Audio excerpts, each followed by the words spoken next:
Si tu es tout seul le soir, tu prends ton téléphone et tu regardes des choses haram. Tu te dis, mais pourquoi je suis à la mosquée, je fais la prière, mais quand je suis chez moi je parle de pratiquants comme vous, je parle pas de gens des gens pratiquants. Il est le soir sur son téléphone tout seul et il regarde des choses illicites. Pour quelle raison? Parce que sa connaissance d'Allah, elle est limitée. S'il savait avec certitude qu'Allah il est en train de l'observer, il aurait honte de désobéir à Allah. Même si personne ne le regarde. Parce qu'il sait que Allah, son regard, a devancé le sien.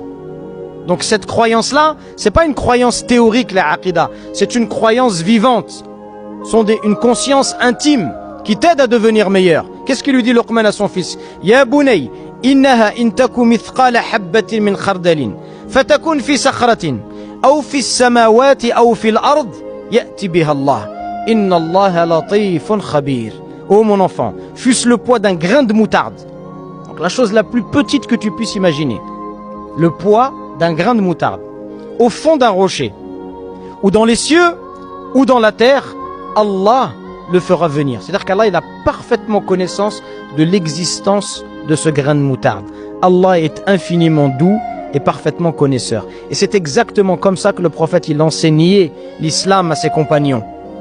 On a Jundub ibn Abdillah radiyallahu anhu, il dit Kunna ma'an nabiyyi sallallahu alayhi wa sallam wa nahnu fityanun hazawiratun. Il dit nous étions avec le prophète sallallahu alayhi wa sallam alors que nous étions des jeunes en pleine forme.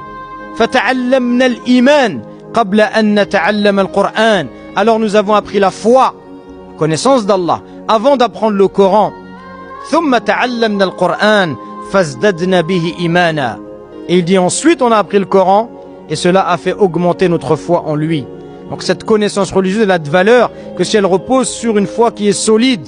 Il est important de connaître Allah avant d'obéir, avant de prier, avant de jeûner, avant de porter le voile. Il faut d'abord que tu saches qui est Allah. C'est le fondement sur lequel tu vas bâtir toute ta vie. Si ce fondement il est faible, il est fragile, tu ne vas rien construire.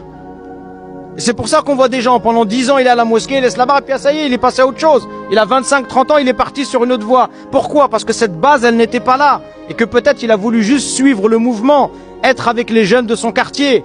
Ou parce que dans sa ville, il y avait une certaine ambiance. Mais s'il n'y a pas de foi solide, ça part. Et aujourd'hui, on a beaucoup de gens qui vont se focaliser sur cette approche normative.